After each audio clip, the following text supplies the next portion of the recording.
आज के पूर्व मैंने लिम्फेटिक टेम्परामेंट रस प्रकृति के रोगी और सैंग्विन टेम्परामेंट रक्त प्रकृति के रोगी की पहचान के लिए वीडियो बनाया।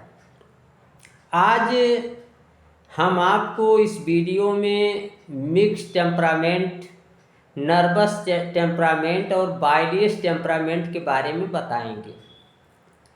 जब किसी व्यक्ति में, किसी रोगी में लिम्फेटिक सिस्टम वाइटेटेड हो जाता है, दूषित हो जाता है, और ब्लड सिस्टम भी वाइटेटेड और दूषित हो जाता है, और जब रोगी में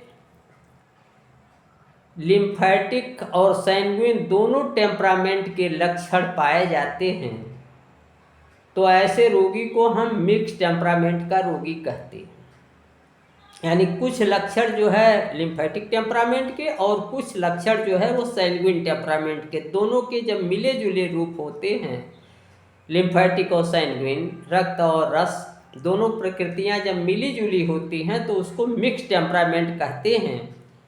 और ऐसे रोगियों के लिए स्क्रोफोलोसोज समूह और एंजाइटिको समूह के साथ ही साथ उचित बिजलियों की, उचित प्रॉपर इलेक्ट्रिसिटीज की ज़रूरत होती है। आगे हम आते हैं नर्वस टेम्परामेंट की बात करते हैं, स्नायु प्रकृति की बात करते हैं।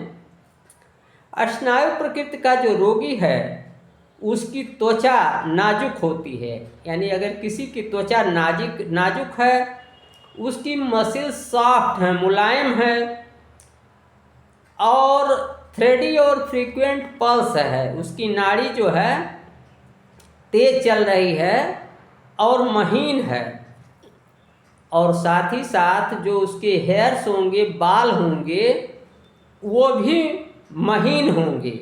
यानी किसी को अगर महीन बाल पाए जाएं, किसी रोगी के बाल जो है महीन हो, थिन हो, नाजुक त्वचा हो, मुलायम मांसपेशियां हों, और नाड़ी जो है महीन और तेज चल रही हो, तो ऐसा रोगी जो है नर्वस टेम्परामेंट का होता है। नर्वस टेम्परामेंट का जो रोगी है वो थोड़ी सी भी आवाज़ पर जो है चौंक जाता है।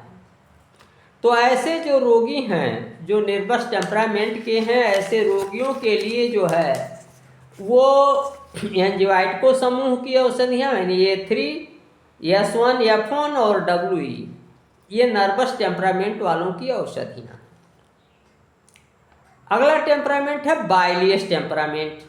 पित्त प्रकृति का जो रोगी है वो स्ट्रांग और एक्टिव होता है, मजबूत होता है, क्रियाशील होता है, और उसकी त्वचा जो है पीलापन लिए होती है, पीलापन पाया जाता है त्वचा में, त्वचा पीली होती है। और साथ ही साथ जो बाइलियस टेम्परामेंट का होगा उसकी मसल्स जो है फर्म डेवलप्ड होंगी, यानी पूर्ण रूप से विकसित मांसपेशियों वाला व्यक्ति हो, और वो स्ट्रांग हो, मजबूत हो, उसकी त्वचा पीले रंग की हो, स्ट्रांग और स्टेडी पल्स हो, धीर और गंभीर और मजबूत अगर नाड़ी है। तो ये सब जो लक्षण हैं ये बाइलियस टेम्परामेंट के लक्षण हैं। और बाइलियस टेम्परामेंट के रोगी के लिए A1, S10, S5 और F1 ये औषधियाँ हैं। A1, S10, S5 और F1 ये औषधियाँ हैं बाइलियस टेम्परामेंट के रोगियों के लिए। यहाँ एक महत्वपूर्ण जानकारी मैं देना चाहता हूँ, वो ये है कि ऐसी बीमारियाँ जो इनक्योरेबल हैं, जो आसानी से ठीक नहीं होती हैं, असाध्य हैं, जैसे स्क्रोफुल्ला, कंठमाला, थाइसिस यानी टीबी का रोग हो, लेप्रोसी हो, कुष्ठ का रोग हो, कैंसर का रोग हो, ऐसे तमाम रोग हैं जो असाध्य कहे जाते हैं। तो ऐसे रोगों के इलाज के लिए एंजाइटिको और स्क्रोफोलोसोज और इलेक्ट्रिसिटी के साथ ही साथ कैंसरोसो समूह की औषधियों की ज़रूरत पड़ती है। तो कैंसरोसो समूह की औषधियों की ज़रूरत तब पड़ती है जब डिजीज बीमारी इनक्योरेबल हो, असाध्य हो, और साथ ही साथ एक विशेष बात है कि यहाँ टिश्यू डिसइंटीग्रेशन, ऊतकों का विनाश शुरू हो गया हो। तो जहाँ टिश्यू डिसइंटीग्रेशन शुरू हो जाता है वहाँ कैंसरोसो समूह की औषधियों की भी ज़रूरत पड़ती है।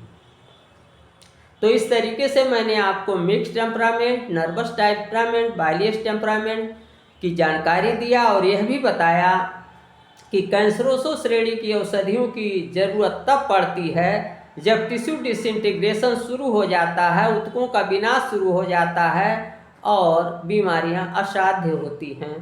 तो स्क्रोफोलोसोज एंजाइट को प्रॉपर इलेक्ट्रिसिटीज के साथ ही साथ कैंसरोसो समूह की औषधियों की भी आवश्यकता पड़ती है। आज बस इतना ही। नमस्कार, मैं डॉक्टर प्रेम।